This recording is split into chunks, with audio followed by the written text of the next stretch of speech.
que o Senhor me deu é mais frutos. Diga comigo assim, mais frutos. Vamos ler capítulo 15 de João, o verso 2. João 15, verso 2.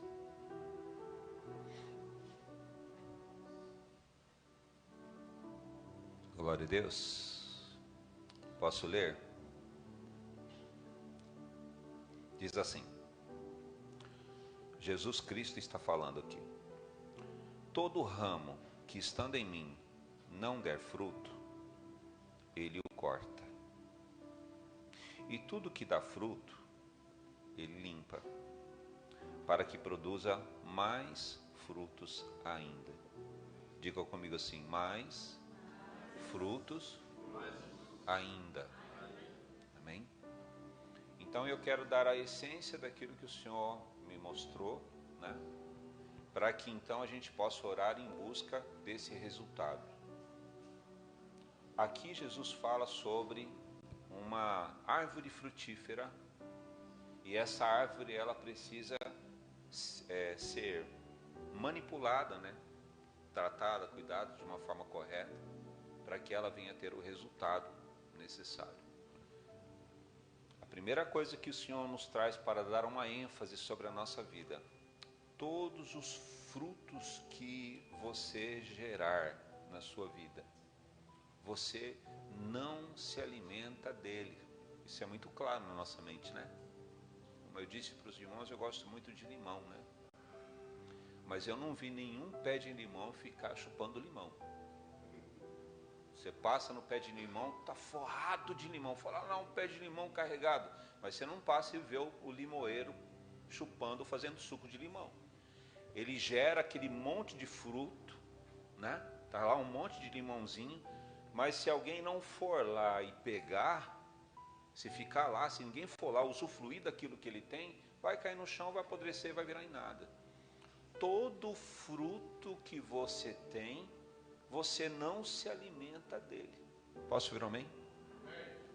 E você, Jesus diz através dessa ilustração que ele traz, né? Ele traz uma ilustração. Dessa ilustração, ele está dizendo que você, como cristão, necessariamente precisa gerar frutos.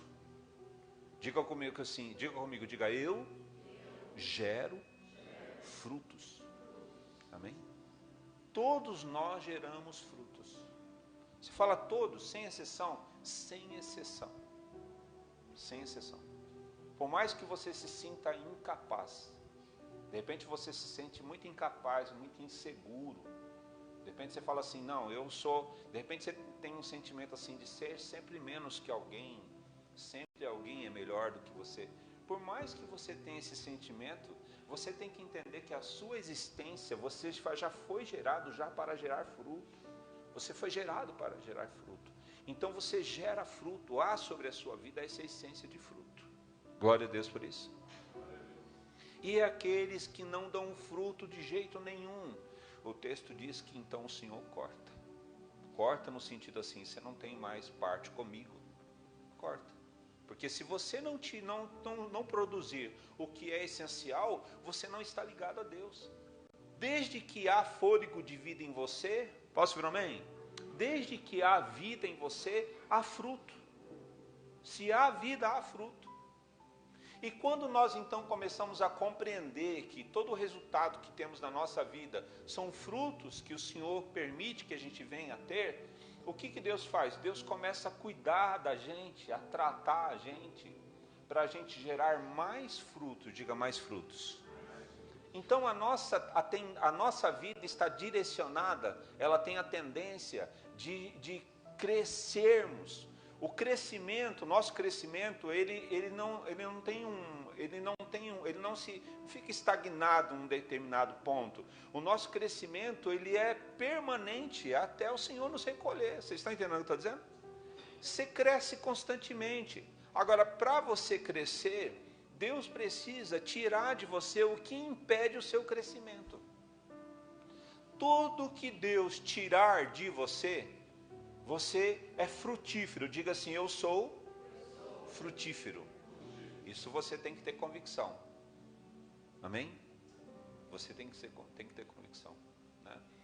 Dentro dessa convicção, então, o fruto, você vai tendo fruto, e aí Deus precisa podar você, para você ter mais fruto. Esse podar é tirar de você o que te limita o crescimento.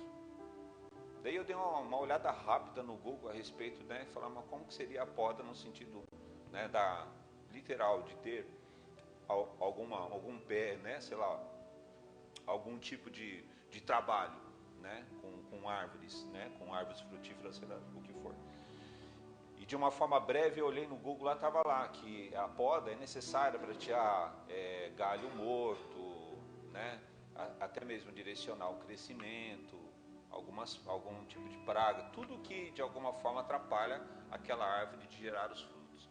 Então Deus, ele vai podar você para que você dê mais. Olha, entenda o que eu vou te dizer agora.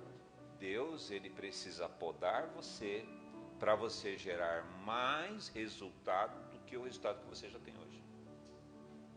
Dá para entender o que eu estou dizendo? Deus, ele poda você para você conquistar mais do que você já conquista hoje. Glória a Deus por isso. Você consegue entender isso? Então a sua conquista, ela é constante e crescente. A sua conquista, ela é constante e crescente. E o que você precisa para permanecer crescendo? Se deixar ser podado. Glória a Deus por isso. E aí eu fecho a palavra de hoje, e eu quero que você entenda isso. No primeiro momento, a poda e o corte parece ser a mesma coisa. Quem já viu aquele tesourão de jardineiro? Todo mundo conhece aquele tesourão de jardineiro? Hã? Agora imagina Deus com o tesourão de jardineiro, né? Chegar em você e fechar aquela lâmina. Olhar, chegar em alguma parte, imagina Deus chegar, o Espírito Santo chegar com aquela tesoura, né? Em alguma parte da sua vida e vai doer? Vai doer? O que vocês acham? Hã?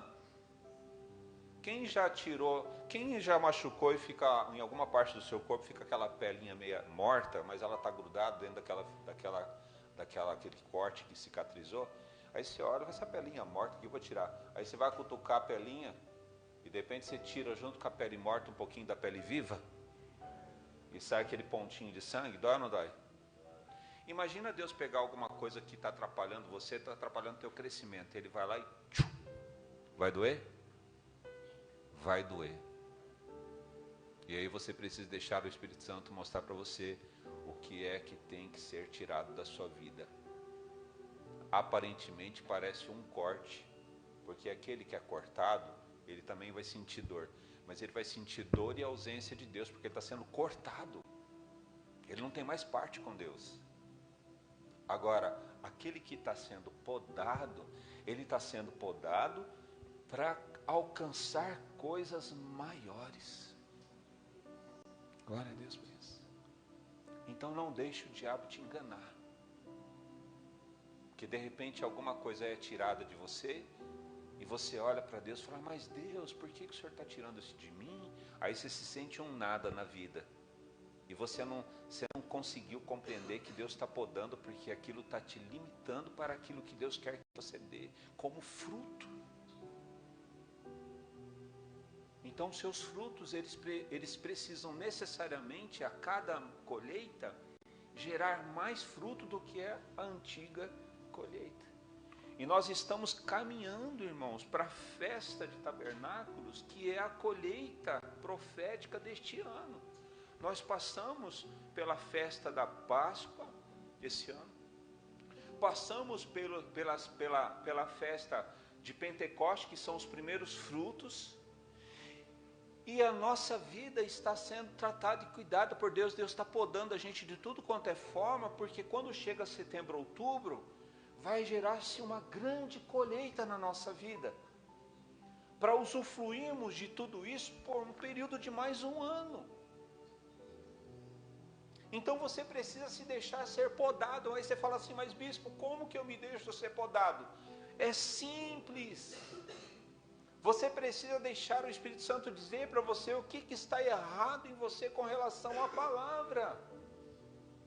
A palavra de Deus, ela precisa, você tem que estar em harmonia com a palavra de Deus. Qualquer coisa que na palavra há um conflito entre o que você vive e o que está escrito, é uma poda que precisa acontecer.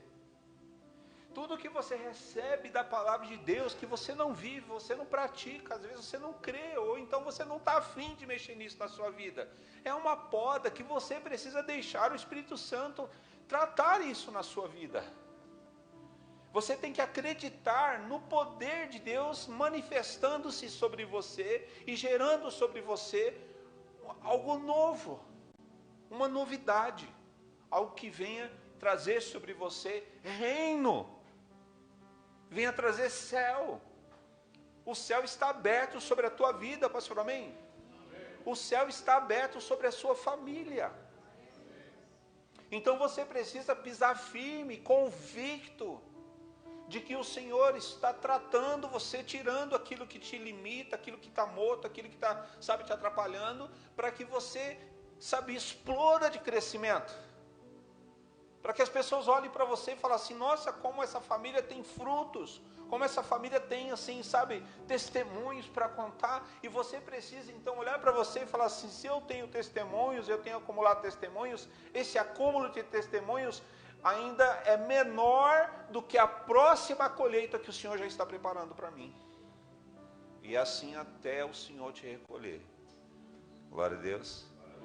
Consciente de que você é um vaso de barro. Irmãos, essa semana, se eu pudesse direcionar vocês alguma coisa, eu ia dizer para vocês assim, procure a palavra do apóstolo André Davi, senta lá na sua casa e ouça em casa. Porque aquele homem liberou tanta ação profética, ele trabalha muito no profético, que é maravilhoso, para que você possa absorver um pouco dessa visão profética do Deus que opera milagre em sua vida. E aí, uma das coisas que você precisa entender, que na sua maturidade, na sua consolidação cristã, você precisa enxergar o que é o milagre de Deus na nossa vida.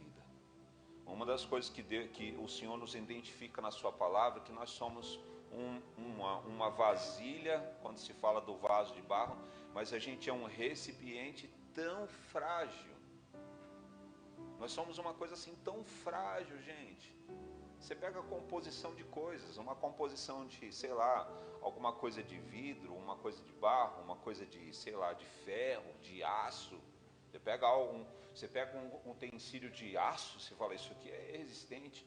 Nós fomos feitos por Deus como o pó da terra.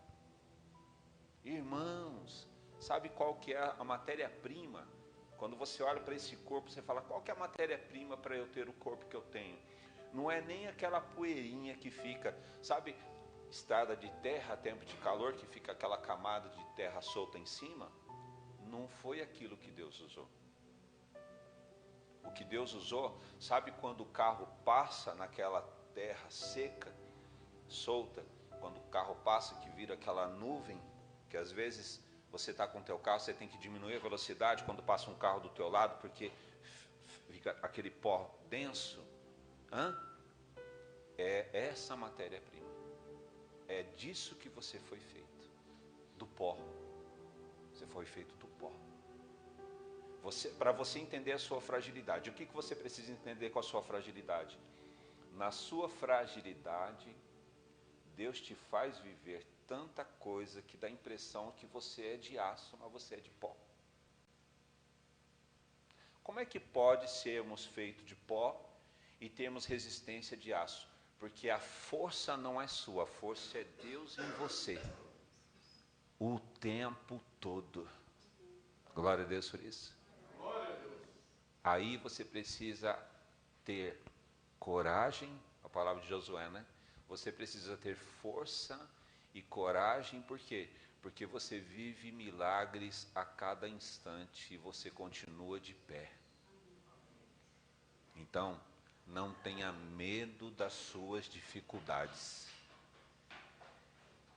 E não tenha medo das podas, porque o Senhor é contigo.